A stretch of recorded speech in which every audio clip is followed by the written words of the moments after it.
तो सबसे पहले आपको मैं केमिस्ट्री की बात बता देना चाहता हूँ। सबसे पहला चैप्टर क्या है, रासायनिक अभिक्रिया एवं समीकरण। तो केमिस्ट्री में आपको कुल 35 क्वेश्चन मैं बताऊंगा।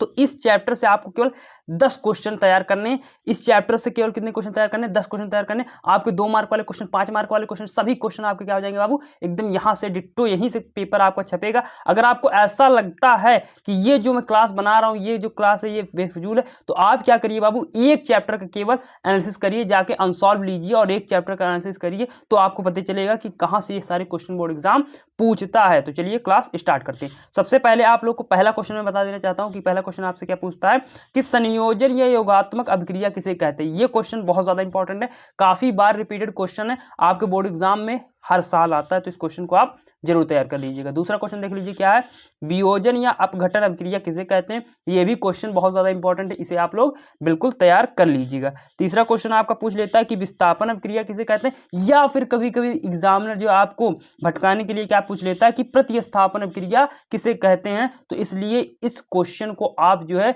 बिल्कुल 100% तैयार करके बोर्ड एग्जाम में जाइएगा। चौथा क्वेश्चन देख लीजिए क्या दे दिया आपका कि द्विविस्थापन अभिक्रिया या फिर उभय अपघटन अभिक्रिया किसे कहते हैं। या तो आपके बोर्ड एग्जाम में आपको द्विविस्थापन अभिक्रिया देखने को मिलेगा, या तो उभय अपघटन अभिक्रिया किसे कहते हैं, ये देखने को मिलेगा। आगे मैं बात करूंगा, अगला पूछ लेता आपसे कि उष्माक्षेपी अभिक्रिया किसे कहते हैं। ये सारे क्वेश्चन का बाबू मैंने 3 साल के पीवाईक्यूज को बैठकर एनालिसिस करके आपको मैं बता रहा हूँ, 10 क्वेश्चन तैयार कर लिए और आप जो है यहाँ से अपने नंबर प्राप्त कर लीजिए। आगे मैं बात करूंगा छठे क्वेश्चन की उपचयन और ऑक्सीकरण अभिक्रिया किसे कहते हैं। या तो उपचयन पूछ लेगा, या उपचयन का दूसरा नाम क्या है ऑक्सीकरण, या तो वो ऑक्सीकरण करके दे देगा कि ऑक्सीकरण अभिक्रिया किसे कहते हैं, ये पूछ लेगा। सातवां क्वेश्चन देख लीजिए क्या दे दिया आपको कि रिडॉक्स अभिक्रिया किसे कहते हैं। तो आपको पता है कि उपचयन और अपचयन दोनों जो अभिक्रिया होती है उसी को रिडॉक्स अभिक्रिया कहते हैं, तो ये भी आपको पूछ लेता है। आगे मैं बात करूंगा 8वें क्वेश्चन की। 8वां क्वेश्चन क्या आपसे पूछ सकता है कि संक्षारण किसे कहते हैं, संक्षारण के बचाव भी लिखिए, ये क्वेश्चन पूछ लेगा।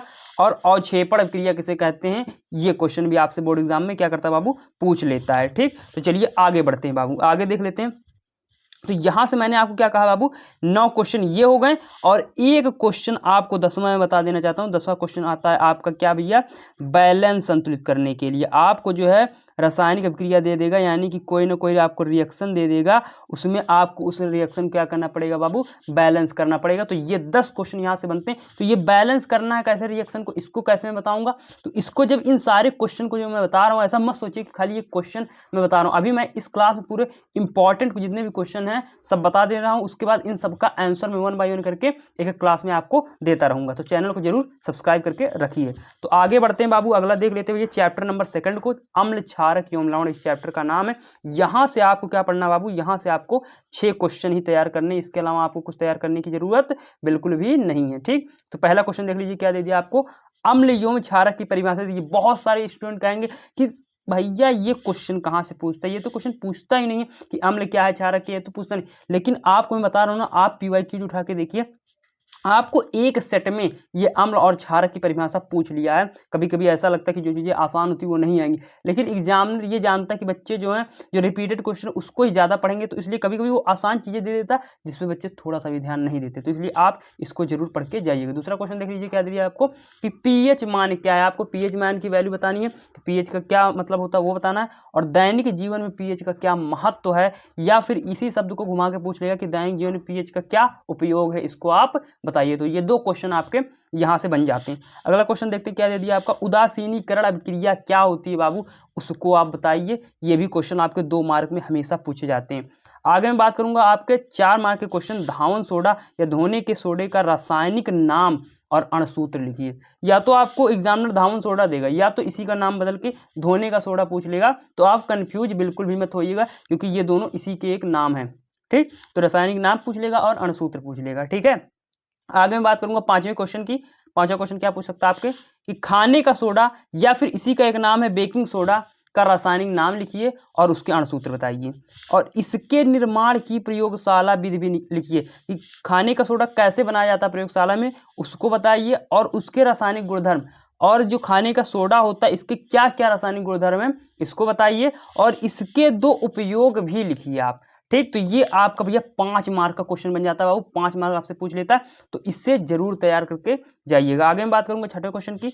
प्लास्टर ऑफ पेरिस के निर्माण की प्रयोगशाला विधि लिखिए। प्लास्टर ऑफ जो पेरिस होता है उसका निर्माण कैसे होता है प्रयोगशाला में, वो बताना है। और इसके भौतिक गुण लिखिए और इसके 2 उपयोग भी आप बताइए।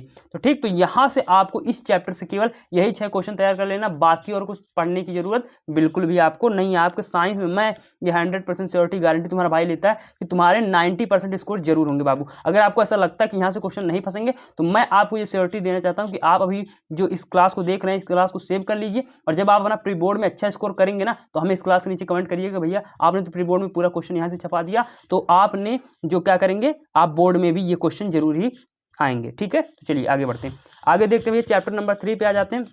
चैप्टर नंबर 3 क्या दे दिया आपका, धातु और अधातु। यहाँ से आपको 7 क्वेश्चन तैयार करने और कुछ तैयार करने की जरूरत बिल्कुल भी नहीं है। देखिए, अगर जिस बच्चे को लगता है कि ये इतने क्वेश्चन जो हैं बहुत ज़्यादा हो जा रहे हैं और कुछ कम बताइए, तो देखिए इससे कम क्वेश्चन आप अगर तैयार करते हैं तो आप फिर वो सपना छोड़ दीजिए कि आपका 80% आएगा या फिर 85%, तो आप वही 60-70% ही रखिए अपने दिमाग में। ठीक है, तो इतने तो आपको पढ़ने ही पड़ेंगे। तो पहला क्वेश्चन आपका आ जाता है कि धातु व अधातु के 2 भौतिक गुणधर्म लिखिए। ठीक, दूसरा क्वेश्चन देख लीजिए क्या दे दिया आपका, विद्युत रासायनिक श्रेणी या फिर सक्रियता श्रेणी किसे कहते हैं, इसके 2 उपयोग लिखिए। विद्युत रासायनिक श्रेणी क्या होती है, या फिर इसी का एक नाम और है सक्रियता श्रेणी, इसे पूछ लेगा कि सक्रियता श्रेणी क्या होता है और इसके 2 उपयोग लिखिए। मोस्ट रिपीटेड क्वेश्चन बाबू है, बहुत बार बहुत ज़्यादा इंपॉर्टेंट क्वेश्चन है, इस बार आपको ये बोर्ड में जरूर देखने को मिलेगा। आगे बढ़ते हैं, तीसरा क्वेश्चन देख लीजिए क्या दे दिया आपका, आयनिक यौगिक की परिभाषा लिखिए, इसके गुणधर्म भी लिखिए। आयनिक यौगिक क्या होता है वो बताइए और जो इसके गुणधर्म होते हैं उसको भी आप लिखिए। ये सारे क्वेश्चन तुमको टेंशन लेने की जरूरत नहीं है, सारे क्वेश्चन तुम्हारा भाई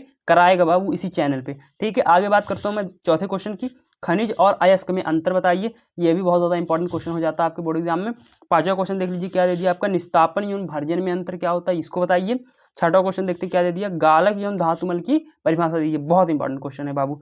सातवां क्वेश्चन देख लीजिए क्या दे दिया आपका, 5 नंबर का क्वेश्चन बाबू, कि धातु के परिष्करण विद्युत अपघटनीय विधि द्वारा बताइए। कि धातुओं का परिष्करण जो होता है उसके लिए विद्युत अपघटनीय विधि का वर्णन कीजिए सचित्र वर्णन के साथ। ठीक है, इसमें चित्र भी बनाना रहता है आपको। तो आप जो यहाँ से केवल 7 क्वेश्चन तैयार करिए धातु और अधातु चैप्टर से, बाकी और कुछ पढ़ने की जरूरत बिल्कुल भी आपको नहीं है। ठीक है, चलिए आगे बढ़ते बाबू। आगे देखते हैं चैप्टर नंबर 4 कार्बन एवं उसके यौगिक। यहाँ से इस चैप्टर से आपको क्या देखने को मिलता है बाबू, इस चैप्टर से आपको 12 क्वेश्चन देखने को मिलते हैं। पहला क्वेश्चन देख लीजिए क्या दे दिया आपका, कार्बन यौगिक में सहसंयोजी आबंध क्या होता है, इसको बताइए। दूसरा क्वेश्चन देख लीजिए क्या दे दिया आपका, कार्बन यौगिक के गुणधर्म क्या होते हैं वो बताइए। या फिर यही क्वेश्चन है कि कार्बन की जो सर्वोत्मुखी प्रकृति होती है उसको समझाइए।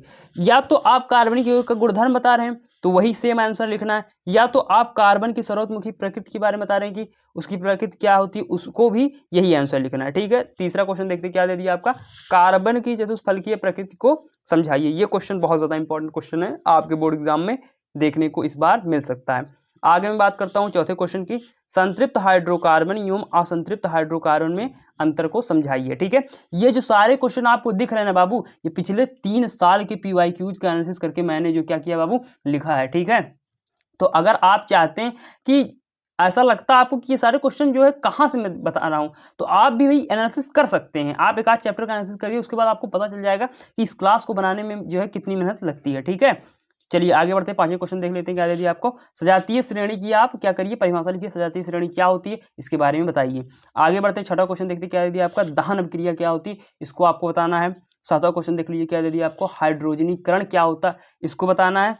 आगे बढ़ते हैं, 8वें क्वेश्चन की 4 मार्क का क्वेश्चन आ जाता है बाबू, क्या कि एथेनॉल की 4 रासायनिक अभिक्रियाएं लिखिए। एथेनॉल जो होता है उसकी 4 रासायनिक अभिक्रियाएं लिखिए, इसके 2 उपयोग भी लिखिए। बहुत सारे बच्चे कंफ्यूज हो जाते हैं एथेनॉल में, इसका एथेनॉल नाम है और क्या नाम है, एक एथिल अल्कोहल भी इसका नाम है। ठीक, तो या तो एथेनॉल पूछ लेगा या तो एथिल अल्कोहल पूछ लेगा, उसकी 4 अभिक्रियाएं लिखिए और 2 उपयोग बताइए, तो आपको बिल्कुल भी कंफ्यूज होने की जरूरत नहीं है। तो यहाँ से 8 क्वेश्चन ये हो गए बाबू।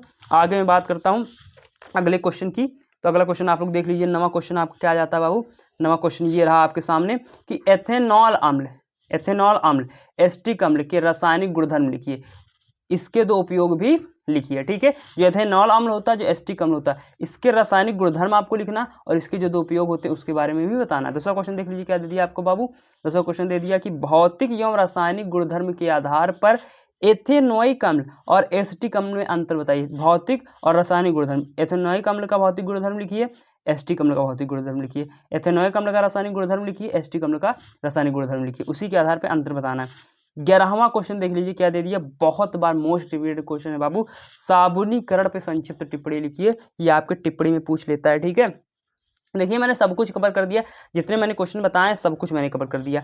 12वां क्वेश्चन देख लीजिए क्या दे दिया आपका, साबुन का निर्मलीकरण क्या होता है ये बताइए, या फिर इसी क्वेश्चन जो आप साबुन का निर्मलीकरण लिखते हैं ना बाबू, इसी को आपको क्या लिखना पड़ेगा, मिशेल की क्रियाविधि। ठीक है, इसे आपको क्या लिखना पड़ेगा, मिशेल की क्रियाविधि में जो आप आंसर लिखते हैं वही आपको साबुन के निर्मलीकरण में वही आंसर डिट्टो छाप देना। 13वां देख लेते हैं, 13वां पॉइंट क्या देते हैं, 12 क्वेश्चन यहाँ से क्लियर हो जाते हैं।